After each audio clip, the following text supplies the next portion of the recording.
نہیں وہ آج ہم سب نیرو، میری بات جی سنو، آج ہم سب نیرو ہیں اور ہمارے ہاتھ میں بانسریاں ہیں. آج ہم بانسریاں بجائیں گے بھائی، ہم کچھ نہیں کر سکتے. اور میں نے کبھی کہا تھا، میں دعاؤں کے سخت خلاف ہوا کرتا تھا. بھیا اب ہمارے پاس دعاؤں کے سوا کوئی راستہ باقی نہیں رہا. آج میں یہ کہہ رہا ہوں، تو آئیے دعا کریں، اور بہتر یہ ہے کہ جو موقع میسر ہے اس میں ہنس لیں. پتہ نہیں اگلے دنوں میں کتنا رونا پڑے گا. السلام علیکم. محمد اظہر صدیق حاضر خدمت ہے. گزشتہ ایک آدھ دن آپ نے دیکھا کہ میں نے زیادہ تر جو سیمینار تھا اسلام آباد میں اس کے حوالے سے آپ سے گفتگو کی، جنرل باتیں نہ کر سکا. آج بھی ذرا بنیادی طور پر میری سالگرہ 15 جولائی ہے. شکر الحمدللہ رب پاک کا، جتنا شکر. بہت شکریہ آپ سب لوگوں کا جس نے پیار اور محبت بھرے پیغام بھجوائے اور برتھڈے کے کیک آپ کو پتہ مسلسل کٹتے رہے. 14ویں سالگرہ تو وہاں میں، چونکہ آپ کو پتہ ہے میں آج کل گلاسکو میں ہوں، یہاں منائی گئی. تو ویسے تو میری سالگرہ آج کا دن ہے اور مانچسٹر میں گزرے گی انشاءاللہ. رب پاک آسانی رکھے ہر طرح سے، اور جتنا بھی شکر ادا کریں اتنا کم ہے. چیزیں بہت تیزی سے آگے بڑھ رہی ہیں اور آنے والے دنوں میں آپ کو بہتری دیکھ سکیں گے. 9 مئی کے حوالے سے جے آئی ڈی میں عمران خان صاحب کو انوالومنٹ کے وانٹیکس میں باتیں کر رہے ہیں کوپریٹ کرنے کے حوالے سے. یعنی حیران کن بات ہے کہ 9 مئی کو آپریٹ کرنا، اور وہاں بار یہ ایویڈنس ساری سامنے آنی چاہیے، قوم کو سامنے دکھانا چاہیے چیزیں ساری کیا ہیں. سپریم کورٹ میں اس کی ہیئرنگ ہونی ہے، وہ میں تفصیلات آپ کے ساتھ پہلے بھی بتا چکا ہوں. آپ سمجھ سکتے ہیں کہ اس مجھے نہیں، میں I am very clear about it. 9 مئی کے سامنے واقعے کے حوالے سے کہ اس میں عمران خان صاحب کی انوالومنٹ یا ملٹری کورٹ میں یہ معاملہ جاتا ہوا مجھے تو نظر نہیں آتا.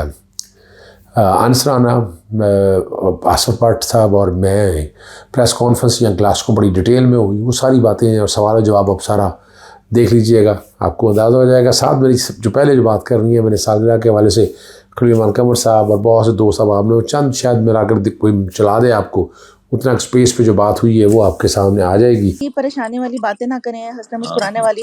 نہیں وہ آج ہم سب نیرو، میری بات جی سنو، آج ہم سب نیرو ہیں اور ہمارے ہاتھ میں بانسریاں ہیں. آج ہم بانسریاں بجائیں گے بھائی، ہم کچھ نہیں کر سکتے. اور میں نے کبھی کہا تھا، میں دعاؤں کے سخت خلاف ہوا کرتا تھا. بھیا اب ہمارے پاس دعاؤں کے سوا کوئی راستہ باقی نہیں رہا. آج میں یہ کہہ رہا ہوں، تو آئیے دعا کریں، اور بہتر یہ ہے کہ جو موقع میسر ہے اس میں ہنس لیں. پتہ نہیں اگلے دنوں میں کتنا رونا پڑے گا. السلام علیکم. وعلیکم السلام. خلیل قمر ہے. ہاں جی ہیپی برتھ جناب ڈے. جناب کیا پاکستانی حوالوں سے آپ کو ڈھیروں برتھ ڈے مبارک. اللہ بہت جیتے رہو. نہیں جی، اور بہت میری شکریہ، آرزو ہے بہت شکریہ. کہ اگلے وہ چند سالوں بہت میں پہلے ڈھیر ساری دعائیں لے لو. اللہ تعالیٰ جگ جگ جیو، اور آپ کا سایہ ہمیشہ ہم پر سلامت رہے. اور آئی وش کہ جتنی محنت اور دیانتداری سے you have been contributing to the well being of the country for the law which is nowhere, you have been fighting, you are fighting even today, and I know that you are such a stubborn who will keep fighting. دعائیں کہ آپ کے کیے ہوئے لگائے ہوئے پودے ثمر آور ہوں، اور ایک دن ہم نہیں تو ہماری آنے والی نسلیں اس کا پھل کاٹ رہی ہوں. بہت جیو، سلامت رہو، صحت مند رہو. Happy birth day from every person who is listening, who is in this space, or who is listening wherever he or she is. جی آپ نے وہ سن لی، اور آپ آگے چلتے ہیں. جو پریس کانفرنس میں نے تفصیلات کی وہ ساری آپ سن لیں، آپ کے لیے آسانی ہو جائے گی. جی تو تمام میڈیا کے جو دوست احباب ہیں، بہت شکریہ ان کا. آپ نے انس صاحب مختصراً کچھ چیزیں بتا دی ہیں، لیکن جو اصل بات سمجھنے والی ہے کہ اس وقت پاکستان میں آئین پاکستان 1973 کا وجود نظر نہیں آ رہا. یہاں کوئی نیا آئین جو بظاہر نفاذ نہیں ہو سکتا، اس کا نفاذ آپ دیکھ رہے ہیں، اور یہ سارا کچھ آپ کے سامنے. ہم مطالبہ کرتے ہیں کہ آئین پاکستان 1973 کو اس کی اصل شکل اور روح میں بحال کیا جائے. سب سے پہلا ڈیمانڈ تو آپ کے سامنے ہے، 90 دن کے الیکشن. 2 حکومتوں کے گزر چکے ہیں، 90 دن کے اندر الیکشن ہونے سے فوری طور پر الیکشن جو ہے وہ کروایا جائے. دوسری ڈیمانڈ آپ لوگوں کے سامنے ہے، اسمبلیاں تحلیل ہو رہی ہیں 13 اگست 2023 کو، لیکن ایک سوچ ڈیولپ کی جا رہی ہے کہ 4 دن پہلے یا 8 اگست کو اسمبلیاں تحلیل کر کے 90 دن کا الیکشن کرایا جائے. اگر 13 अगस्त को असेंबली तहलील होती है वक्त पे, तो 60 दिन के अंदर इलेक्शन होने हैं। तो अगर ऐसा हुआ तो इन असेंबलियों की जल्दी तहलील वाले मामले को भी अदालतों में चैलेंज किया जाएगा। 8 अक्टूबर की डेट ऑलरेडी जिमनी इलेक्शन पंजाब और खैबर पख्तूनख्वा के इलेक्शन की दी हुई है, तो उस वक्त ये इलेक्शन कराया जाएगा। दूसरा, जो ओवरसीज के बारे में जिस तरह का रवैया अख्तियार किया जाए उसकी पूरी तरह से कंडेमनेशन है। ख्वाजा आसिफ के बारे में हम पहले भी ऐलान कर चुके हैं, डेफेमेशन के लिए तौहीन के नोटिस तैयार हैं, उनकी जुबान के अल्फाज के बारे में वो बहुत जल्द दायर किए जाएंगे। इस तरह की जो लिस्ट ओवरसीज पाकिस्तानियों के बारे में शाया की हैं, जो सामने आई हैं, उसके अगेंस्ट भी डेफेमेशन के मामला तो हम आगे लेकर चल रहे हैं। तीसरा जो सबसे अहम है, ह्यूमन राइट वायलेशन के हवाले से आपने देखा, खवातीन कई ऐसे लोग हैं जो घरों से उठा लिए गए, पर्चा दर्ज है, तो भाई ले आए आप। और सबसे बड़ी बात है इमरान रियाज, जो पूरी कौम की आवाज है, उसको इतने दिन हो गए हैं भाई, अगर कोई हमने आपको याद है 2022 में जब गिरफ्तार हुआ तो हर जगह जाकर उनके मुकदमे खारिज होने के बाद अब कोई केस है नहीं उनके खिलाफ, ना उन्होंने 9 मई के हवाले से कोई ऐसी बात की है। और मैंने सारे सबूत मैंने पेश कर दिए थे लाहौर हाईकोर्ट के चीफ जस्टिस के पास, सुप्रीम कोर्ट ने भी सवाल उठाया। आपको पता है कि इन्होंने इलेक्शन एक्ट के अंदर तब्दीलियां कर ली हैं। आईनी तौर पर जो है इलेक्शन की तारीख जो है वो सदर पाकिस्तान ने देनी है और सूबों के गवर्नर ने देनी है। तो अभी इलेक्शन में तरमीम नहीं हो सकी। इनका ख्याल है कि डेट जो है ना इलेक्शन कमीशन के जिम्मे डाल दिया जाए, वो नहीं हो सकता है। अगर वो करेंगे ऐसा तो यकीनन यहाँ से बदनीति साबित हो गई है। निगरान सेटअप आपके सामने पता है कि निगरान सेटअप के अंदर उन्होंने मौजूदा सियासी जमातों के लोग डाले हुए हैं। तो अगर मिसाल के तौर पर अगर ये नहीं किया जाएगा तो अदालतों में बिल्कुल जाया जाएगा। इलेक्शन फौरी करवाने के हवाले से भी 13 अगस्त तक का इंतजार किया जाएगा ताकि असेंबली अपनी मुद्दत पूरी करके तहलील हो जाए। फौरन उसके बाद इलेक्शन कराने के हवाले से भी पहले सुप्रीम कोर्ट के फैसले आ चुके हैं, तो अदालतों से रुजू किया जाएगा। मैं 2 बातें बता दूं। एक कंफ्यूजन पैदा करने की कोशिश की जाती है। कोई भी सियासी जमात को अगर बैन करना है, आपको पता है तहरीकी तौर पर वली खान की पार्टी को बैन किया था, उसकी जगह नई पार्टी आ गई थी। तो यहाँ अगर पाकिस्तान तहरीक इंसाफ को पार्टी को अगर बैन करना है, आर्टिकल 17 बड़ा क्लियर है, उसके लिए पहले वफाकी हुकूमत को एक ऑर्डर जारी करना है कि ये जो सियासी जमात है मुल्क की सालमियत के खिलाफ, integrity and security of Pakistan के खिलाफ काम कर रही है, और मामला जाएगा सुप्रीम कोर्ट में। फिर सुप्रीम कोर्ट अगर बैन कर दे तो फिर पार्टी खत्म होगी। पार्टी जब खत्म होगी फिर सिंबल वगैरह ले लीजिएगा। अभी तक ऐसी कोई बात नहीं है। और जो पिटीशन दायर भी की है तहरीक अदम इस्तेहकाम या पाकिस्तान तहरीक इंसाफ घोड़ों ने, वो नजर आ रहा है कि बदनीति पर अमली है। मैं नहीं समझता कि ऐसा कोई होगा। अगर खुदा ना खास्ता बैन करने की बातें हुई तो पूरी दुनिया के अंदर आवाज जहां उठेगी वहां अदालतों में भी राब्ता करेंगे। और जिस तरह कवानीन में सेक्शन 94 में तब्दीली की थी और ये सुप्रीम कोर्ट के फैसले थे, उसके बाद हमने अदालतों में पिटीशन दायर की है और हम तकरीबन जो ईवीएम के हवाले से, इंटरनेट वोटिंग के हवाले से हमने फंड भी जारी करा लिए थे। लेकिन उनके बाद इन्होंने बदनीति से वो 1 करोड़ के 90 लाख 1 करोड़ के करीब ओवरसीज पाकिस्तानी है, तो उनका वोटिंग का राइट है। एक और जो तजवीज हमारे सामने मौजूद है आर्टिकल 63(1)(c) के तहत, बाकायदा हम चाहते हैं कि जिस तरह आजाद कश्मीर असेंबली में यहाँ से एक नुमाइंदा जो पाकिस्तानी असेंबली में जाता है, तो वो सूबाई असेंबलियों में भी और नेशनल असेंबली के अंदर भी कुछ मखसूसी जगह या मखसूस इलाकों के अंदर से लोगों का बाकायदा इलेक्शन करवा के उनको लाया जाएगा। और आखिर में जो बात बड़ी वाज़ी है, साबिक वज़ीर आज़म ने ओवरसीज कमीशन के हवाले से जो कोशिशें की थी वो भी आपके सामने है। लेकिन आगे का एजेंडा बहुत वाज़ेह तौर पर तय कर लिया गया है। पूरे पाकिस्तान में कानून आगे नफाज होगा, ओवरसीज को प्रायोरिटीज मिलेंगी, बहुत सी प्रायोरिटीज, यानी टैक्सेशन के हवाले से भी, और उनके जो मसाइल है उनको तरजीही बुनियादों पर भी तय करने का एक तरीकाकार तय कर लिया गया है। और इसके लिए वफाकी सतह पर, सूबाई सतह पर भी कानून बनाए जाएंगे। घिनौना किरदार लिखा जाएगा। अगर आज मोहतरमा बेनजीर भुट्टो जिंदा होती, जुल्फ़िकार अली भुट्टो साहब जिंदा होते, कहाँ गई वो वोट की इज्जत? जब वो बातें सारी हैं दफन हो चुकी हैं। मैं बड़े वादे तौर पर कहता हूँ, सोचना पड़ेगा इस मुल्क को आगे ले जाने के लिए। आप ये जो बातें हैं, जब असेंबली तहलील हुई तो उसी वक्त कह दिया था कि अगर आपने ये काम इस तरह करेंगे तो आप मुल्क में महंगाई बढ़ेगी, पेट्रोलियम की कीमतें आपने देख लिया। ये याद रखिएगा, ये बैनुल अक़वामी जो है ना, यूनिवर्सल ह्यूमन राइट डिक्लेरेशन में भी वाज़ेह तौर पर है कि आपको डिग्निटी और ये सारी चीजों का, और यहाँ कवानीन भी मौजूद है। पाकिस्तान के अंदर कस्टोडियल टॉर्चर आपने देख लिया, जिस तरह तशद्दुद किया गया, जो अपना सॉलिटरी कन्फाइनमेंट रखी गई, उसमें दो चीजें हम आपको बता देते हैं कि बैनुल अक़वामी जो ह्यूमन राइट ऑर्गेनाइजेशन है इस वक्त ऑन बोर्ड है, और कल इस्लामाबाद के अंदर पाकिस्तानी ओवरसीज डायस्पोरा ने जो इस्लामाबाद से अमेरिका से थे, बाकायदा वहां गए, वहां सेमिनार किया, आवाज उठाई और बड़ी जबरदस्त रिसेप्शन रही। वहां हामिद मीर आए, वहां पर मजहर बरलास आए, सरदार नदीम कोसा, एतजाज एहसन, शोएब शाहीन, बहुत से लोग अपनी जगह पर आए। लेकिन एक मैं बात आपको बता दूं, जहां तक इंटरनेशनल कोर्ट ऑफ जस्टिस का ताल्लुक है, इट्स डोमेस्टिक लॉ। पाकिस्तान के अंदर जो काम हो रहा है इसमें हमने जुडिशल कमीशन बनाने की ऑलरेडी डिमांड की हुई है, कस्टोडियल टॉर्चर के हवाले से हमने पिटीशन दायर की हुई है। ये जा नहीं सकता। बैनुल अक़वामी अदालतों में वो जाएगा मामला, मिसाल अरशद शरीफ वाला केस था, वो बैनुल इंटरनेशनल कोर्ट ऑफ जस्टिस में जाना चाहिए था कि वो कीनिया के अंदर हुआ था।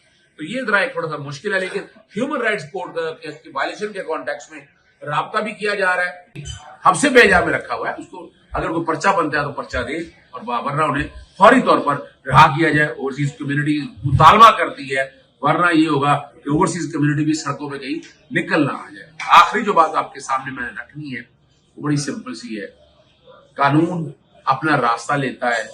पाकिस्तान के अंदर अगर आप जमहूरियत बहाल करना चाहते हैं तो तमाम सियासी जमात को मिसा के पाकिस्तान की तरफ जाना है। किसी सियासी जमात को माइनस नहीं किया जा सकता।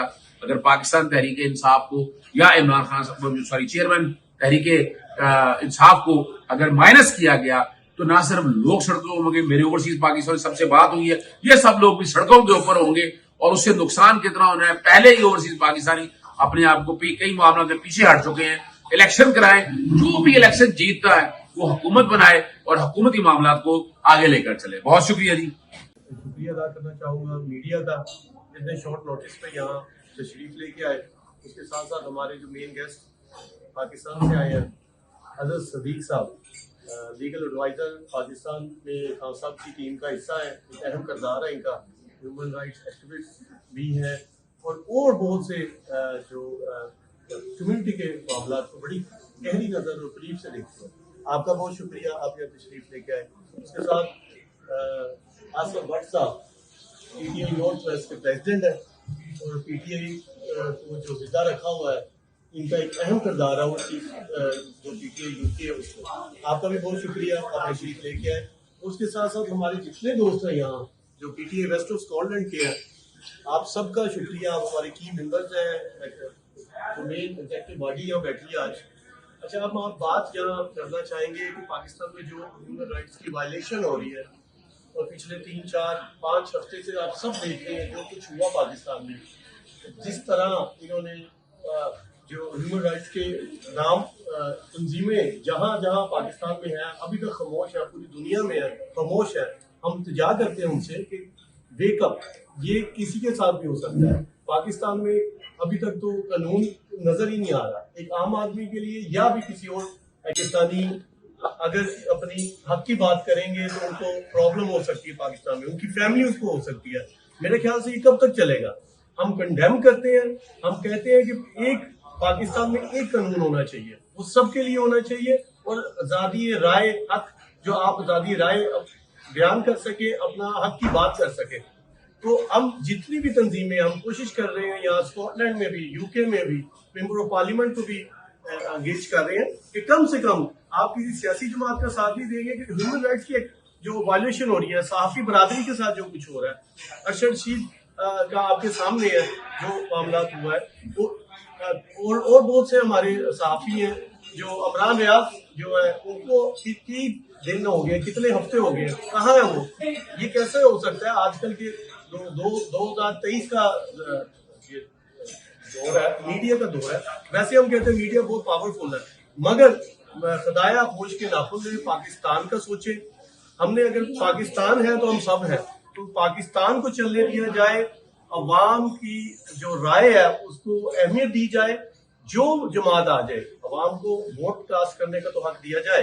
जैसे आप देख रहे हैं आगे अब ये मुद्दत पूरी होने वाली है, तो इंशाल्लाह हम चाहते हैं कि इलेक्शन हो, इलेक्शन से जो जमात सामने आए कम से कम पाकिस्तान चले और पाकिस्तान के मुस्तकबिल को सोचा जाए। मीडिया के तमाम हजरात को और यहाँ ओवरसीज कम्युनिटी जिस तरह इस्तराब बेचैनी का शिकार है, हम सब के सामने है। पाकिस्तान में इस वक्त जंगल का कानून है और पाकिस्तान में इस वक्त सुप्रीम कोर्ट के चीफ जस्टिस साहब के जो फैसले हैं उनके ऊपर भी मद्दनजर नहीं हो रहा और हमारे साबिक़ वज़ीर आज़म उनके खिलाफ बेबुनियाद मुकदमात और हमारे कायदीन को उन्होंने ज़बरदस्ती और जबरी तौर पर जिस तरह उन्होंने जेलों में डाला हुआ है और हमारी ख़वातीन के साथ, सबसे पहले मैं ये कहूँगा ख़वातीन के साथ जो जुल्म और जबर का और जिस तरह उनकी तजलील की जा रही है वो इंतहाई काबिल मुलव्वत है। हम ये चाहते हैं कि हमारे जितने भी कारकुनान हैं 15,000 के करीब जो बेगुनाह हैं उनको रहा किया जाए और 9 मई के जो वाक़यात हैं हम उनको कंडेम करते हैं। जो लोग भी इसमें मुलव्वस हैं उनको सज़ा ज़रूर मिलनी चाहिए, लेकिन जो बेगुनाह कारकुनों को गिरफ्तार और जेलों में डाला है उनको फौरी तौर पर रिलीज किया जाए। और इसके अलावा आपको पता है कि इस वक्त की जो मौजूदा गवर्नमेंट है उन्होंने जब लास्ट ईयर जब वो इक़्तिदार में आए, जिस तरह वो गया कानूनी तरीके से और एक बैरूनी एजेंडे के ऊपर वो जिस तरह आए और उन्होंने आते ही ओवरसीज के बोर्ड का जो राइट उन्होंने ख़त्म किया, हम उसको भी कंडेम करते हैं और हमारा मुतालबा है कि ओवरसीज के बोर्ड का राइट बहाल होना चाहिए। जिस तरह पिछली गवर्नमेंट में ओवरसीज के बोर्ड का राइट दिया था वो भी इस मौजूदा गवर्नमेंट ने ख़त्म किया। और इसके अलावा इस गवर्नमेंट ने इनका जो मकसद है अवाम की ना कोई फलाह है ना पाकिस्तान को तरक्की के लिए लेके जा रहे हैं। आप हम के सामने है कि 1.5 साल में अभी तक महंगाई और इसको सेहत का निज़ाम, तलीम का निज़ाम इन्होंने स्वाब पकड़ दकर और अपने मुकदमात ख़त्म करने के लिए अलावा इन्होंने कुछ नहीं किया। सबसे पहले इन्होंने आके नैब के जो सिलसिला था जो उनके नाखन थे वो काट दिए। सिर्फ इन्होंने सबसे पहले अपने मनी लॉन्ड्रिंग के केस को ख़त्म किया।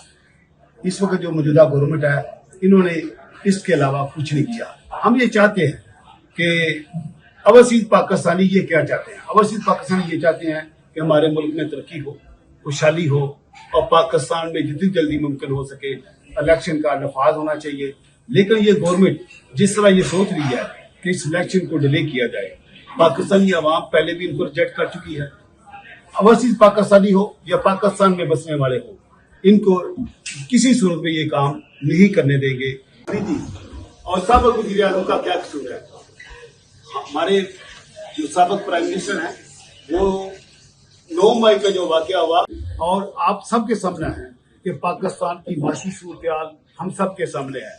और आपने देखा होगा IMF ने भी ये शर्त रखी थी कि जब तक साबिक़ वज़ीर आज़म को हम उनसे मिलेंगे नहीं उतनी देर तक हम कोई किस्त अदा नहीं करेंगे। तो इसमें IMF ने भी वाज़ेह तौर पर ये कह दिया है कि जब तक पाकिस्तान में पॉलिटिकल स्टेबिलिटी नहीं होगी हम कोई पैसा नहीं देंगे। तो मैं ये समझता हूँ कि इस वक्त मुल्क के जो हालात हैं इसमें इंतहाई परेशान कुन हैं और पाकिस्तान में इकॉनमी, महंगाई और बिजली के बिल और इसके अलावा फ्रीडम ऑफ स्पीच के ऊपर जिस तरह पाबंदियाँ लगाई गई और उनके मुंह पे ताले लगा दी गए।